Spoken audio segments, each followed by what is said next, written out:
I'd like now to turn to our next panel, led by one of our closest friends and longtime cohorts in the energy business, and in particular in the regulated utility arena, but well beyond that. I want to thank and welcome Steve Mitnick and have him take the next panel, which is on academic, which is a panel which will basically close out the entire program. So with that, Steve, this is our superstars, our young superstars on this panel. So with that, Steve, I'm going to turn it over to you to take it from here. Well, thanks, Sheila. If everyone, I guess everyone can hear me. Good. Perfect. Yes, thanks for doing this, and this is appropriate to end the conference with the next beginning, especially for people who have been in this industry, in the energy industries and the utility industries since the 1980s, or in my case, since the late 1970s. It's very exciting to celebrate and highlight the folks, the stars, the upcoming stars that we're handing the keys off to for the grid and for our energy industries.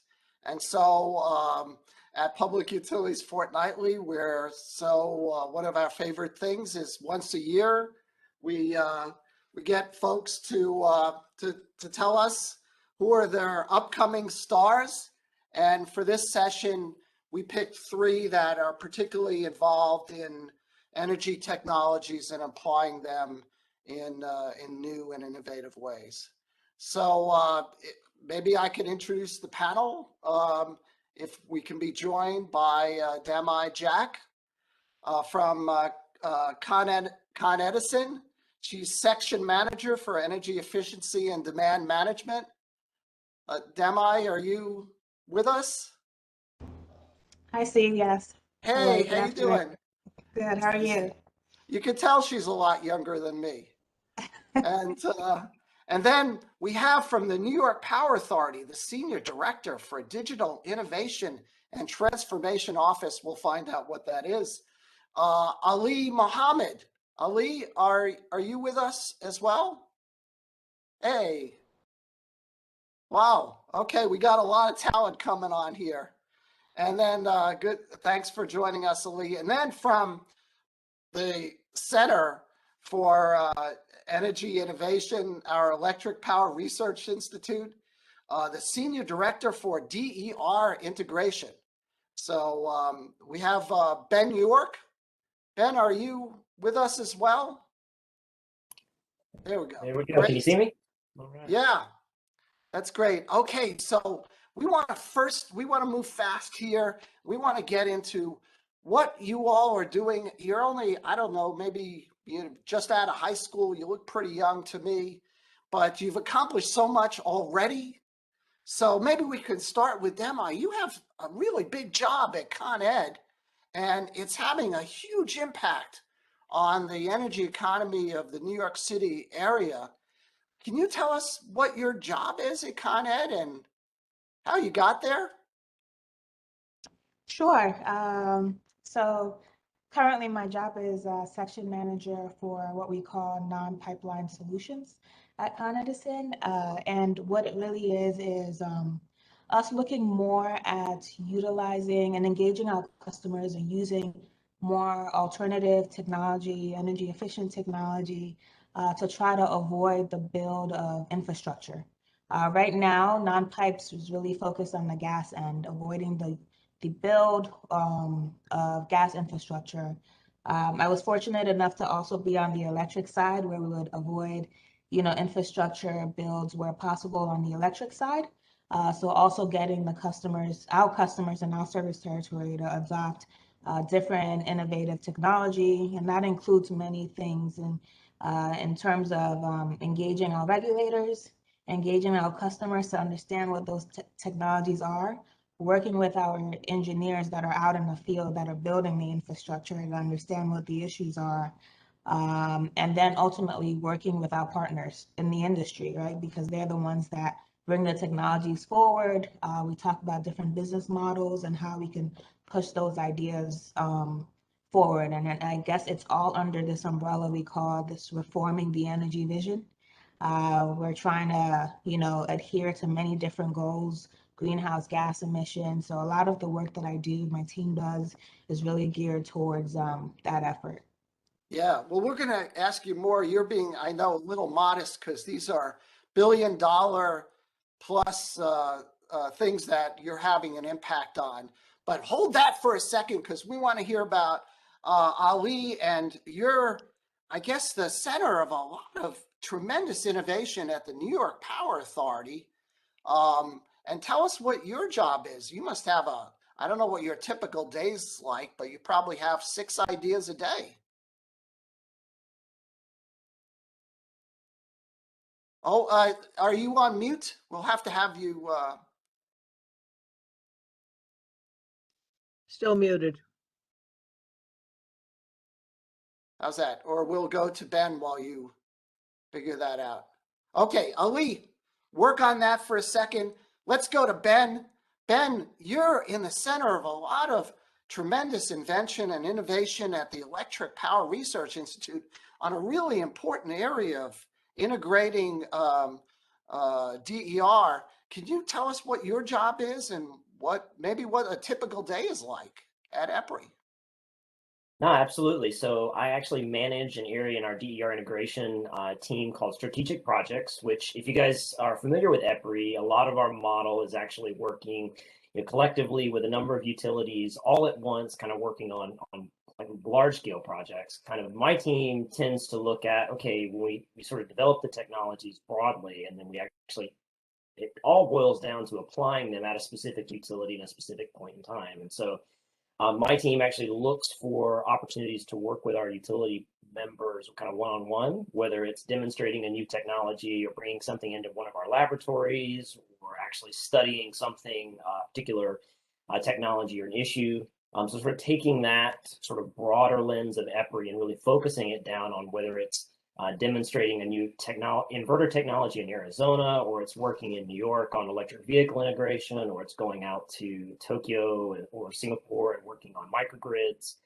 looking at those different spaces. And so obviously before COVID, my job was kind of jetting all around the world, working on various projects and things. So now I do the same process, but virtually with my team, kind of working on those individual projects and things. So we probably have between 15 and 20 different projects going on at different utilities around the world on a daily basis. So I stay pretty busy, kind of floating around from project to project. So okay, now let's go back to Ali.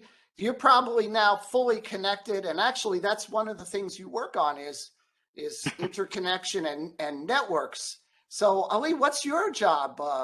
Which may be hard to describe in under an hour, but No, I'll try to keep it very high level and keep it simple. Can you hear me now, though?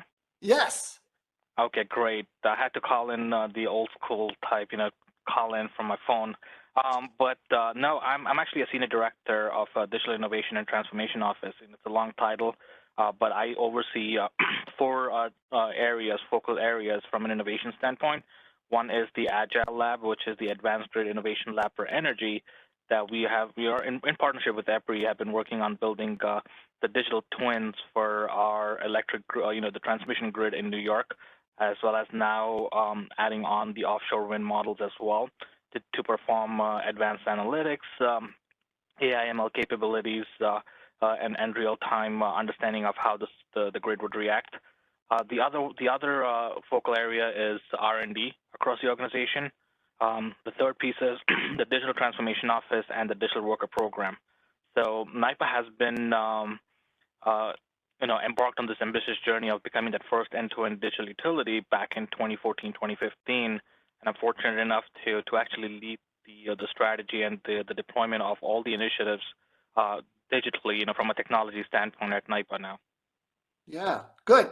Now, the next thing I want to ask each of you is how you got here. Because you're still, well, by definition, you're not 40 yet.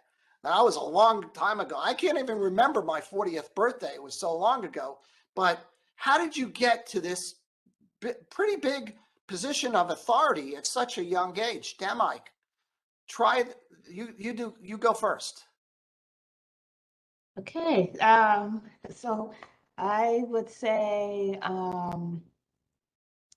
saying yes to different opportunities, even though I wasn't, uh, I did not have the full knowledge of a particular topic. So I guess, out of grad school, I then got into, while in grad school, I got into the environmental field. So I was at an environmental firm, then moved on to another electric company where I was a project manager for these projects, for energy projects. And I had never worked in that, right? So in that, it's making it clear to the folks that are going to be hiring you that you've done your research, but also that there are these other areas that you'll continue to learn. And I think I carried that throughout the different roles that I got.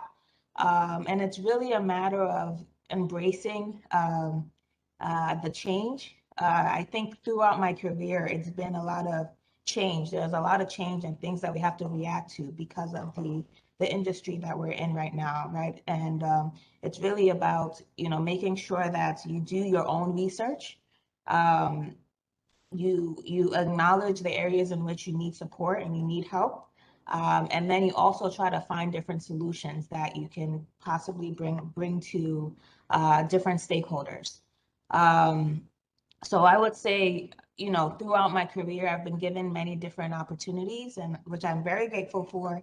But it's also a matter of understanding what you should know when you're going into or trying to get, a new project or get a new role, and then understanding what you can bring to the table that can get someone to see, the vision, Yeah. the vision that you see. And Ben, what about you? EPRI's got a ton of really smart people with each of them have, I don't know, 6 or 7 PhDs. You're still a young guy. How did you come to this position and responsibility at EPRI? Yeah, so I guess came out of graduate school, and I told my bosses at the time. I said, look, I've seen the same 5 people for every day for the last 5 years, and so I really want to get out and I want to see the world. This is an opportunity, a chance in EPRI to really get involved in everything, and I think that's kind of whether you're not, and that's the same thing with Damai is saying. It's it would matter if you're like 100% confident. I think it's just that willingness to go and do and be a part of the conversation and kind of wherever it's happening, right? And so whether that's, I guess, physically or virtually, kind of, being able to say yes to opportunities and being willing to be the one that's there and going. I think that's led to the current developments. I think one at EPRI, one of the great things is it's being able to see all the different challenges and combinations of things that are happening up close at utilities all across the world. So you really can't, that's an experience that you really can't replicate anywhere else, where you can actually get involved and see kind of the insides of some of these problems and challenges really uniquely. And so I was able to take advantage of that, and then just kind of slowly working on, taking the things that we've learned from that process of working one-on-one with utilities and actually how to develop those skills and that experience in new staff that's coming on board. And so it just kind of organically grows from one person to 2 and then on upwards. Yeah. Now, Ali, now it's not like you just looked in the daily news one day, you saw a job ad. I want to be, who wants to be in charge of transformation at the New York Power Authority? You sent in a note. How'd you get to this job at the New York Power Authority? I actually started off as an intern here at NYPA back in 2012, and when I graduated, in December was my last class, and I started full time actually at a site in upstate New York, almost 4 hours from the city, as an engineer, and working with the crafts. I did learn a lot. But I don't think, living in the city, growing up in the city, moving upstate New York was an option for me, especially from a culture change. Then I got an opportunity to move back into project management, and that was always my forte. And when I had my first meeting with my manager back in Utica in upstate New York, he asked me point blank, like, hey, what are you interested in mostly? Management, strategy, management, project management, or are you more of a technical person? and being there for the first time, meeting him for the first time. And I was a little shy, but I was like, this is my chance. This is my chance to let him know what my aspirations are. And I said, I do want to be in management. And a few months, a few weeks later, he stopped by and said, hey, we're starting a new project, and we want you to be the face of transmission. And here you go. It's a $77 million project. Go for it. So I think that's when I picked up all the tricks and the networking that's needed, and I did work hard and definitely showed that things can be done within the given time frame. So we finished the project within the given time frame, way under budget, and I think that gave me different opportunities within NYPA to try. And now we've been piloting various projects, and I think our CEO, he's very futuristic too, and a thought leader, right? So, presenting options to him and ideas to him, he always gives us the blessing and the green light to move forward and try anything. One thing that I always learned from him was don't be afraid of failing. You might fail once, but that will give an opportunity to do better next time. So I think all the lessons learned and the mentors that I had over time helped me get to where I am today. Yeah. Now the next thing I want to, when people in my generation who started in the energy industry, maybe a lot of people listening here started decades ago. And when we got going, we just, wanted to get a paycheck maybe and not, hang on for a few months before to stick on into the industry. It was very exciting in those days. But I want to hear, when we talk to young people, you all have big aspirations about the energy industry of the future and the industry's transformation. So I want to hear from each of you, what do you see in the future, and what are your aspirations to have an impact on the energy industry's future? Damei, how about that? What are you going to do?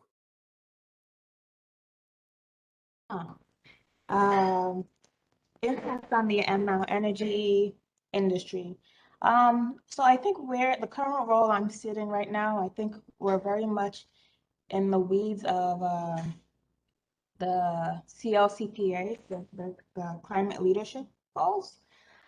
So, whenever we think about what potential projects we're going after, who we can work with, different partners, different technologies, it's really that has currently been at the forefront of my mind. How do we accomplish these lofty goals, but also do it in a way that it's benefiting all our different stakeholders, whether it's us as a utility, whether it's our customers, whether it's really the environment. Overall, we're trying to reduce all of these greenhouse gas emissions, and I feel like sitting within the gas infrastructure space right now, I can help change the mindset. And there's a lot of work to be done in changing the mindset because, typically, we have demand, we would build infrastructure to try to address that demand. Now it's really trying to shift the mindset to we have demand. What are the technologies, the innovative technologies that we can get folks to adopt, right? Instead to do that, and that is ultimately helping the larger goal. And in my mind, currently, the climate goals and all of those different things that our industry is talking about right now. So I think in trying to push more of these different projects, I would be having an impact, and as well as pushing and changing the mindset. And that's really with working with our other utilities and working with our regulators to change certain rules that are currently in place as well. Yeah. How about Ben? How about you? How do you look at the future and maybe your ability to have an increasing impact on where this industry is going? Yeah, so I think that when we look at the future as EPRI, right, and we constantly come back to finding that balance between being environmentally responsible and safe and affordable and reliable electricity. And so, I think across the industry, those are kind of like motherhood and apple pie, right? Those are just great things that we all try and balance, I think, is in this industry. And that balance looks different as you go from place to place and work with different people and utilities and trying to sort of push the technology so that it enables more of that, and so that you're able to get more of each of those things, and with less trade-off between the categories. And I think that's kind of where my goal is to sort of be able to look at the technologies, be able to take that critical eye and actually see, okay, are these really pushing us forward in the directions that we want to go? And then are we enabling our utilities and our policymakers and regulators, and are we kind of all pushing towards this path, kind of in one way or another? And so kind of helping exchange that information, help be that conduit of feedback, from the manufacturing community and academics, as well as utility and policy. So kind of being in the center of that space is kind of where I see like my role within EPRI, and trying to help enable those conversations. And we've seen a lot of change, in the perspectives just over the last 7-8 years I've been in the industry, right? If you think of how we as an industry thought about, rooftop solar and battery storage and things like that 7-8 years ago versus how we think about them now, we've seen a lot of change, and I think we're going to see a lot more growth in this space, not just in what the technology is capable of, but also then how we expect to understand and apply it. So yeah, just being at the center of that, I think is a life goal for sure. And how about Ali? How are you going to be? How do you think you're going to be helping to shape the energy future? I definitely agree with what the other panelists have mentioned too. Just to add on to that, there's some metrics that you do follow when you are going through a transformation of some sort, right? Such as self-service, ensuring that the data is readily available to the field workers out in the field, even for analytics. AI ML is such a big buzzword in the industry today, and NIPA is trying to get our feet wet with just testing the capabilities of what this technology or this platform can provide, right? So ensuring that we have operational efficiency across the workforce, making sure that all the needs are met from a utility worker perspective, ensuring that all the tools and data is readily available for them. We also are working on testing a private LTE network and 5G, 5G capability within our transmission corridors too. Last year, we flew a drone on private LTE and became the first utility in the U.S. to try that technology out here. It has been done in Europe for a couple of years now, but we wanted to bring that over here. So instead of us, from a safety standpoint, instead of us leveraging manned aerial inspections, we wanted to test the drone technology out to be more safer, especially for our field workers to be safer out there in the field. So, there's a lot of aspects of it that we want to transform. It's not only just the big stuff, but also making sure all the processes in between you optimize to make everyone's life easier. Yeah. Okay. Well, we only have about 4 minutes or so left, and my last question is I want to know what is most rewarding for you to be involved in this transforming energy industry. If you talk to a cousin or your mom or a friend, they say, what do you do? Why are you doing this? What do you tell them as to what's driving you or most rewarding for you? Damei, you're on deck. Okay. I would say what's most rewarding to me, these different jobs have been to be able to, in a sense, build things from scratch. Right? I've been able to use, you're able to, utilize your ideas, and everything isn't gonna, turn out great, right? You take risks, certain things pan out, certain things don't, but that also helps you grow and get you ready for your next path or wherever you're going on to next. So I've been, that's been one of my favorite parts of these jobs, the ability to push my different ideas forward, our team's ideas forward. And I guess if someone asked me, my mom, because she's not in the space, what do we do? It's really a lot of the technologies around us, right? So like, for example, my mom would just say, oh yeah, I just want a gas stove because that's what I really depend on. That's what I know. I don't want to hear anything else. And that opens up the conversation for like, hey, you know, there are these different technologies and they do the same thing and they have different benefits. So just kind of drawing the parallels from, hey, we're trying to go from A to B to try to just help her understand a little bit about what I do. I work on those types of projects, so don't get too much into that. Oh, that's great. Okay, how about Ben? What drives you? What's most rewarding for you being in this very rapidly transforming energy industry?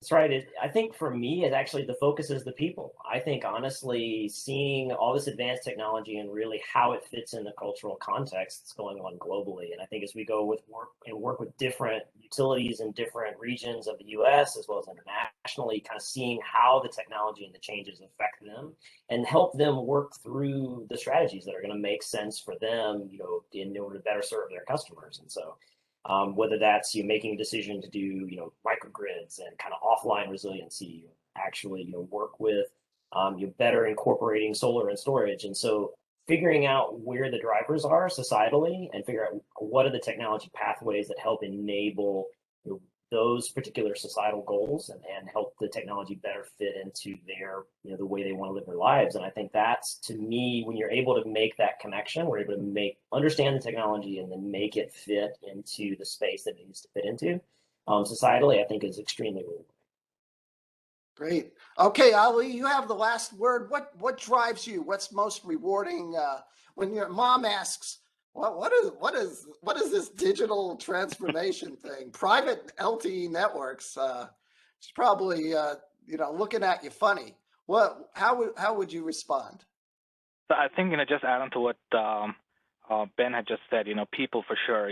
When you look at your customers, whether it's internal customers, your workforce, or even your customers, right? For NYPA, how can you make it more rewarding for them is where we get the energy and the stamina to move forward, even leap forward, I should say, when it comes to digital transformation. So when it comes to my mom, I definitely do tell her about new things that are coming out, some of the projects that I've been working.